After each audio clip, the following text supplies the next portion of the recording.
am sitting here with Leroy Parnell. Thank you very much. That sounded very good. Thanks so much. That was excellent. Thank you for playing it for us. And I should congratulate you as well. This song just went to #1 today. That's great. Now, how did you find out? How did they actually? Vanessa, with my record company, she said, "Did you not know that the song went #1 today?" Oh, really? I want it to be more dramatic than that. You know, I want someone to rush out and... I fainted. Is that... Did you really? Did you get no, nauseous or anything like that? No, I didn't. I was already nauseous. Excellent. You're nauseous all the time, aren't you? That's so sad. Well, it's a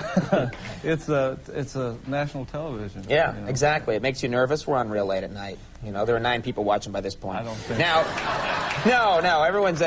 Now, the important thing is, I got to mention this, because, you know, it's not on the album cover, and I didn't mention it before you started to sing, but your band has a really odd and I think a really good name. Tell us what it is. Yeah, the Hot Links. The Hot Links. The Hot Links. We were trying to...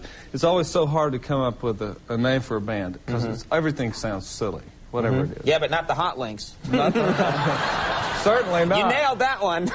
You don't want to sound silly. What do you mean? The Hot Links it sounds silly, but it's intriguing, too. Well, let me tell you, we were on the bus in Austin, where I'm from, and Earl Campbell has been a fan of mine, the football player, Heisman Trophy winner, Houston Older.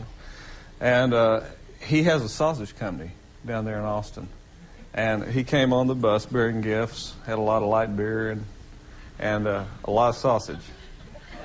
What's the point of drinking light beer if you're eating a lot of sausage? I mean, at that point, isn't it, boy, these sausage in baked Alaska is great. Now let's wash it down with light beer. What's the point? I didn't ask him. Oh, yeah, right. All right, fair enough. And so we were kind of discussing it, and Earl was just sitting there. He says, "Why don't you call it the Hot Links?" And nobody wanted to argue with it. Wait a minute. I can see that at the moment, you know, call it that for a week till you move out of town, and then change the name of the band. I live there. Oh, okay. All right. There. But it makes sense, you know, because I mean, we're a Texas band, and it's a kind of a roadhouse mixture of country and blues, and somehow barbecue and Hot Links and all that all mixes in together. And high cholesterol, I'm thinking. All right. We don't live long, but we look good while we're doing it. Is that your motto? Yeah. Very nice. You know, I did notice, you know, I was listening in rehearsal today, and I'm not someone, I don't listen to tons of country. This is, for someone like me, this actually sounds great. This sounds terrific. It's because it has such a strong blues influence, I would think, too. It does. It really does. It's just as much blues, I think, as country. If you look back at the origination of blues and country, they came from the same place. Same thing, yeah. It was exactly the same. Jimmy Rogers was the father of country music, and if you ask Jimmy Rogers today where he learned it, he said he learned it in the cotton fields of Mississippi. And that's where the blues came from. Because I'm fascinated, I love rockabilly, which is right around where country and rock, you know, they were together. Yeah, exactly. I love the old Sun Session stuff, and I love... Hillbillies on speed. Exactly. Yeah. Well, I didn't ask about their personal life. I just enjoyed the music. Just take a look. Yeah. Now, you will not talk that way about rockabilly on my show. I will not hear it. Yeah, it's a good thing. It's a very good thing. Used in moderation. Now... no, not speed. I don't know what you're talking about, man. There are a lot of kids watching this show. All 9 of them, yeah. Now, something interesting happened to you recently. You showed up on a recording that you didn't know that you had shown up on. No. Tell us about that. Okay, the deal was my parents and Bob Wills, who's the king of Texas swing, right? Legendary figure. Yes, and Bob was making records, started making records in the '30s, and they're just. If you haven't gone out and found any of that music, I strongly suggest you do it, because it's just. It was groundbreaking for a lot of music, jazz, and rock and roll too, and.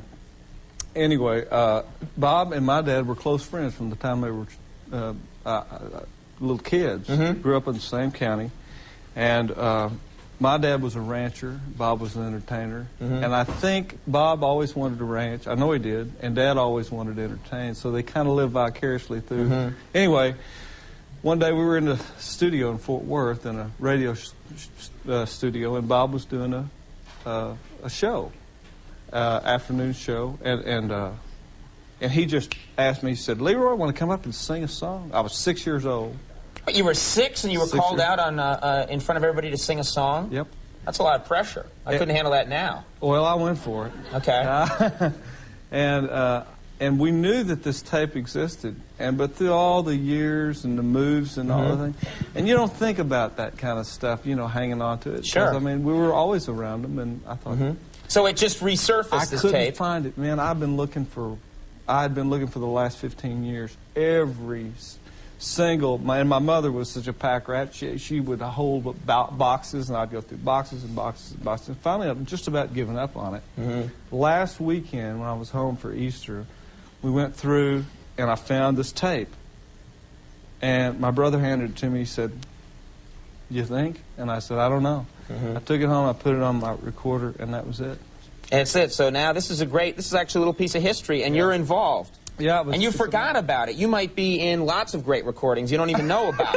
You might be like, go get the Beatles retrospective, and you're in there singing with them. The age of 11, you had no idea. Is that at all possible, or am I making an ass of myself? No, but I was doing some rockabilly about that time. There you go. So you don't know what you were doing. All right, well, the album, We All Get Lucky Sometimes, and the song, Number One. Congratulations. Thanks so much for coming here and talking to us. Leroy Parnell, everybody. We'll take a break. We'll be right back. Stick around.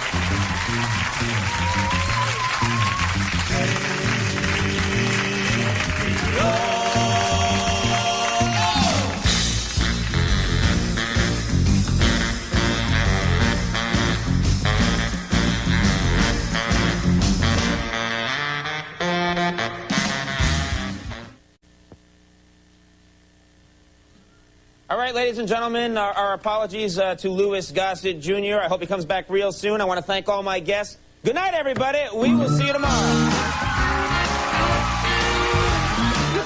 Excellent, I love it. How about the ears? We'll try your ears, too. I don't know if they work the ears. Try the ears, because it looks like you can knead it in the ears, too. This is Have it back and forth like this. This is incredible. Not back and forth. No, Oh, not sorry. here. Not here. Meet me later. Okay. Near the back, near the conditioners. Okay. Wow.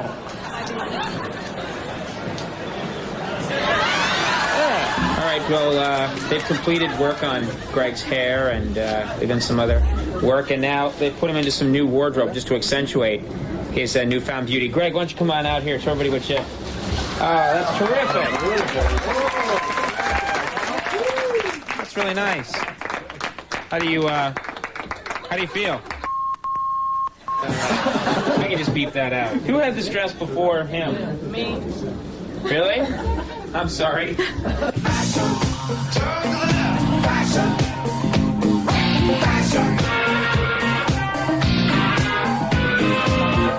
are the good squad.